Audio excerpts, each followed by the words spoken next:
week's edition of the Coffee and Hero Show, which I'm going to jump straight into simply because there is an absolute mountain of stock this week.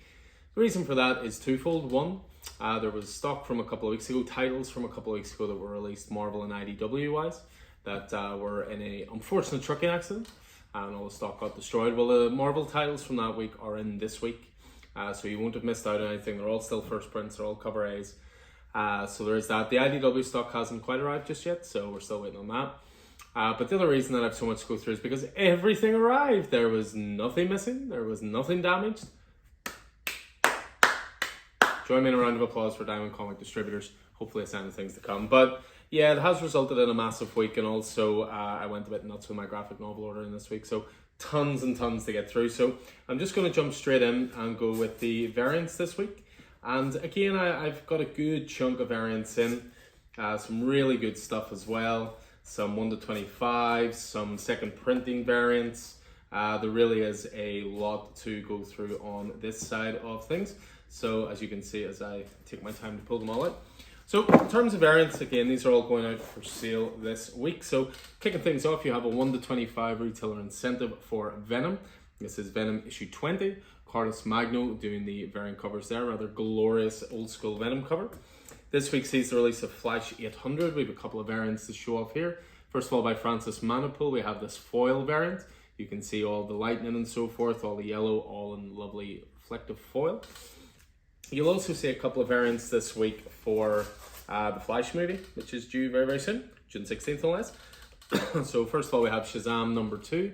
This is the Flash variant for it by Carrie Andrews, which is rather nice. There's also starting to be some DC Pride covers coming in. So this one is Poison Ivy number 13 by Claire Rowe. I believe this is going to be part of a connecting cover with the next issue of Harley Quinn. We have Lee Bermeo back on variants, which is great to see. First of all, for Joker, the man who stopped laughing. We have issue 9 here, and that is a rather glorious Lee Bermeo. Speaking of Lee Bermeo, he also does the Flash movie variant cover for Batman 136 out this week. So, of course, depicting Supergirl, Batman, and Flash. Speaking of Batman 136, the always amazing Gabriel Del Otto on variant duty this month as well. Batman 136. We have a normal Venom variant cover, which again is a lovely, nice, big, chunky Venom symbiote, which is Francesco Manna doing this one. We have a second printing for Darth Vader Black, White, and Red. The second printing cover is done by Peach Momoko, no less. Flash 800, I already mentioned. We have another one here. This is the 1-25 variant cover by Javier Rodriguez. Next up is a Star Wars 1-25. This is for Star Wars issue 35. I believe this has a little bit of spec on it as well, no less. Some first appearances. And this is the 1-25 by Phil Noto. We have Extreme Venomverse. We're up to issue 2. This is Ken Lashley on variant cover for this one. And then we finish off with 2 Daredevils. We have Daredevil and Echo, a new mini-series. This is the variant cover done by store favorite Declan Shelby. And then we finish off with a Salvador LaRocca variant cover for the main Daredevil title, which is as far as issue 12. That's the Chip Zdarsky Daredevil. So moving away from the variants and on to the single issues. So let's see. We'll pull out the indie stuff first. So we have Hell to Pay. We're up as far as issue 5 for the Charles Soule Will Sliney miniseries. We have Street Fighter 6 issue 3. So we're 3 issues deep into the accompanying video game miniseries. We have Survival, which is number 2, Sean Lewis. Brendan Everett on this as well through Dark Horse Comics, issue 2. Brand new number 1 this week, which is Teenage Mutant Ninja Turtles versus Street Fighter. It's the crossover you never knew you needed, hitting this week. We have Walking Dead new issue this week, 64. Continuing on with the great Walking Dead Deluxe series. And in stock properly this week is World Tree number 2. We were shorted some copies this last week, but everything is sorted for this week. Speaking of being shorted copies for stuff last week, we didn't have any Amazing Spider-Man. We have it this week. This is the Fallen Friend issue, Death of a Character issue. It's been spoiled everywhere, but it won't be spoiled here. But issue 26 for that one, we have plenty in stock this week. A new Daredevil issue this week, which is Daredevil number 12. So again, Chip Zdarsky continuing with that. Marco Cicchetto on art. We move on next to Deadpool Batter Blood, which is a new Rob Liefeld series. Issue 1 of that this week. We have a new issue of Fantastic Four. We're up to issue 8 for Rand North's run on this. So issue 8 of Fantastic Four. We have a cool one-shot which is celebrating 60 years of the world's most dangerous super spy. This is Nick Fury, so this is a nice big thick one-shot. I mean, you've got people like Al Ewing working on this, Adam Kubert, Scott Eaton as well, so good talent involved with that. We have Hallows' Eve, issue 3. This, of course, being the spin-out series from Amazing Spider-Man from a few months back. We have new issues of Immortal X-Men this week. We're up as far as issue 12 for Kieran Gillen's series. Invincible Iron Man number 7. Even I'm on this, that's how good it is. We're as far as issue 7, Jerry Duggan's series. We've got a new Dan Waters volume this week of Loki with Jermaine Peralta on art for this. I believe this is a 5-issue mini-series. So hearing some really good early notices on that. We have Alex Paknadale's Red Goblin up as far as issue 5. This is a tie-in to the Carnage Reigns event. We have a new Spider-Man issue from Dan Slott and Mark Bagley. We're as far as issue 9 on that. We move forward. Next we have Star Wars 35. As I say, a little bit of spec on this issue, so it might be worth checking out. Issue 35 of Charles Soule continuing in the Star Wars universe. Speaking of Star Wars, we also have Star Wars High Republic this week, up as far as issue 10. We have Thor number 34. This is part of the releases that should have been 2 weeks ago, but we're getting them this week. So Thor 34, Torun, continuing on that, Torun Grombeck. We have Al Ewing and Cafu continuing on Venom, which I really think has went up a level in the last couple of issues. I think it's actually been pretty fantastic. New X-Men issue this week, X-Men 23, Jerry Duggan again, pulling double duty this week. And then we also have X-Men Before the Fall. This is Mutant First Strike, so these are a series of one-shots, Before the Fall being before the X-Men event on its way. Moving on to DC, we have Adventures of Superman, Jonathan Kent, number 4. So Tom Taylor, we have guest artist on this one, Derek Robertson, of course well known for The Boys. We have Batman 136, Chip Zdarsky, an amazing artist on this one as well, Belen Ortega, who's done some great work recently, getting a chance at the main Batman title. We have Dark Knights of Steel, number 11, the penultimate issue of Tom Taylor and Yasmin Putri's Game of Thrones meets the DC Universe. We have Flash 800, I mentioned before. This is a great jumping on point if you're looking to get on to Flash. New creative team is coming on. This is also a celebration oversized issue as well. Extra size spectacular, if you will. We have the Milestone Initiative New Talent Showcase, so showing off some of the new creators that are going to be working on Milestone titles coming up.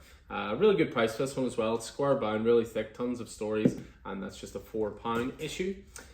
We have Peacemaker Tries Hard, issue 2 this week. First issue, this was fantastic. Really looking forward to tucking into this one myself. We have Poison Ivy out this week, so up to issue 13 for G. Willow Wilson's take on Pamela Isley. We have Shazam number 2, which of course is continuing on the dream team of Mark Waid and Dan Mora. We finish off DC then with Steelworks, which is a new mini-series that's kicking off, which is written by Michael Dorn, sci-fi icon, if you will. Samir Basri on art, and lovely Clay Man cover there as well. So yeah, a ton of single issues this week, but a ton of graphic novels as well. So I'll jump straight into it here. There's a ton of great stuff. We've got trade paperbacks, we've got hardcovers, we've got omnibuses, we've got special editions, all kinds of good stuff. So we kick things off with Once Upon a Time at the End of the World. This is Jason Aaron and Alexandra Tefengi. This is fantastic, end of the world story. Really, really good. It's mostly focused on the friendship, or the budding friendship, of the two main characters in this, once the world has went to crap. We speak about it all the time in store. Nightwing, Leaping Into the Light, is now hitting trade paperback. So it's been available in hardcover for quite some time, but if you're looking for a slightly cheaper option with the trade paperback, this contains issues 78 to 83, I think. So if you want to jump into DC's best title, there it is right there. Lorenzo De Felici's Chroma is now collected. This was a 4-issue maxi series in that every issue was square bound. This is awesome. This is one of my favorite titles this year so far. It's about a world where color is outlawed. Absolutely brilliant. 4 issues, extremely satisfying. Getting a few classics back in, so we're getting the Kick-Ass volumes back in stock. Of course, we're all building towards Mark Millar's big crossover event, big game. So I want to have as many of the Mark Millar titles in as possible. So we've got Kick-Ass 1, 2, and 3 in this week. So of course, Mark Millar and John Romita Jr. co-creating on that. In this week is definitely a big one, is Wonder Woman Historia, the Amazons. This was a 3-issue exploration of Wonder Woman, written by Kelly Sue DeConnick. Each issue came with a different artist. Phil Jimenez for the first issue, Gene Hatt for the second, Nicholas Scott for the third. This is the direct market exclusive variant cover for this. You'll only see this in comic stores. Absolutely glorious. Out this week as well is the hardcover for Tokyo Ghost, one of my favorite series of the last decade. Rick Remender, Sean Murphy on art. I mean, that is a dream team if ever there was one. It was a 10-issue maxi series. I mean, it's so timely, this series. It's all about how people are distracted by what's in front of them, always flicking the channel, always looking for new content instead of seeing what's right in front of them and what's happening in the world around them. Absolutely brilliant series. Genuinely glad to have that back in stock in hardcover format. We have an epic collection this week, which is Star Wars, the original Marvel years. So this is going all the way back. These stories take place after episode 6. This one contains Star Wars 89 to 107. And also some material from Star Wars 2019-108 as well. So this is just after Return of the Jedi, and that basically concludes the Marvel years. A little bit of Umbrella Academy love this week as well. So we've got Volume 3 back in stock, which is Hotel Oblivion, and as well as that, the mini-series that came afterwards called You Look Like Death, Tales from the Umbrella Academy. Speaking of Star Wars, there's some more Star Wars love here. Han Solo and Chewbacca, Volume 2. We've got Volume 1 on the shelves over there. Volume 1 is issues 1 to 5. Volume 2 is issues 6 to 10. Spider-Man I'd mentioned there on the single issues. This is the first 7 issues of the Spider-Man Mark Bagley, Dan Slott series, collected into graphic novel format. We have Radiant Red this week as well. So again, getting the Massiverse stuff in, making sure we have a really good range of that. This is Volume 1, which was a 5-issue mini-series. Also has Radiant Black issue 6 in there as well for extra context. Next up is History of the DC Universe, the definitive saga of the history of the DC Universe.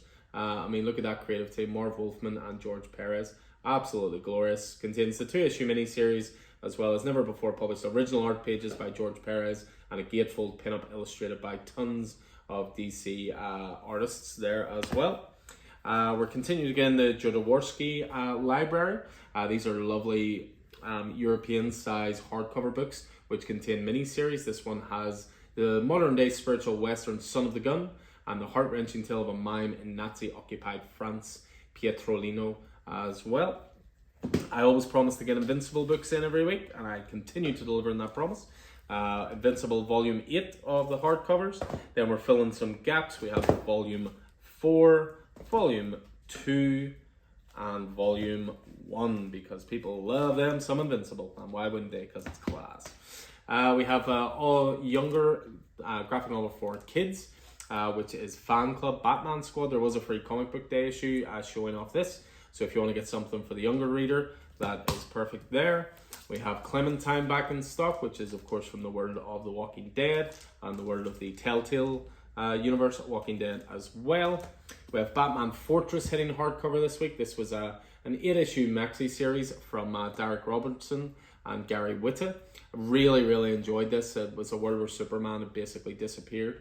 Really enjoyed that. A couple of big bad boys now. We have Spider-Man 2099, the Omnibus back in stock. This is a volume and a half. This contains so much. You've got Spider-Man 2099, the 1992 series, 1 to 46. You've got a bunch of one-shots, Ravage 2099, X-Men 2099, Doom 2099, etc., and a few other bits and pieces as well. So if you've recently seen the new Spider-Verse movie, for example, and you want yourself some more Spidey 2099, this is the definitive volume for that. We have Best of 2000 AD. We're up to Volume 3 of that this week. The essential gateway into the galaxy's greatest comic. You've got, in this volume, you've got stories from Gordon Rennie, Fraser Irvine, Ian Edgington, Disraeli, brand new covers from the likes of Erica Anderson, Declan Shelvey, Tom Muller, So some new 2000 AD stuff there. And speaking of Invincible, this week sees the release of the compendium for Invincible Universe. So this is the tie-in series. Things like Adam Eve, Invincible Presents Adam Eve and Rexplode, Guarding the Globe Volume 2, and Invincible Universe 1 to 12. We have Berserker back in stock, graphic novel-wise. This is the first 4 issues of the Kenny Reeves, Matt Kindt, Ron Garney Eternal Warrior tale. And we finish off, and then I can finally breathe, with the Black Science Compendium. Again, one of my favorite Rick Remender series. Mario Scalera on art. Absolutely glorious. That is all 43 issues. And breathe. Yeah, I was a wee bit pushed for time today. The delivery arrived a little late, so had to get through all of that before they close Smithfield out and kick me out. But anyway, as ever, hope this proved useful, guys. Tons of new stuff in this week, as I say. Pull lists are all done, completely up to date, nothing missing, everything's here. As I say, it's a modern miracle, if you will. But anyway, as ever, hope you enjoyed this. Hope you're staying safe out there. I'll look forward to seeing you in the store throughout the week. Take it easy.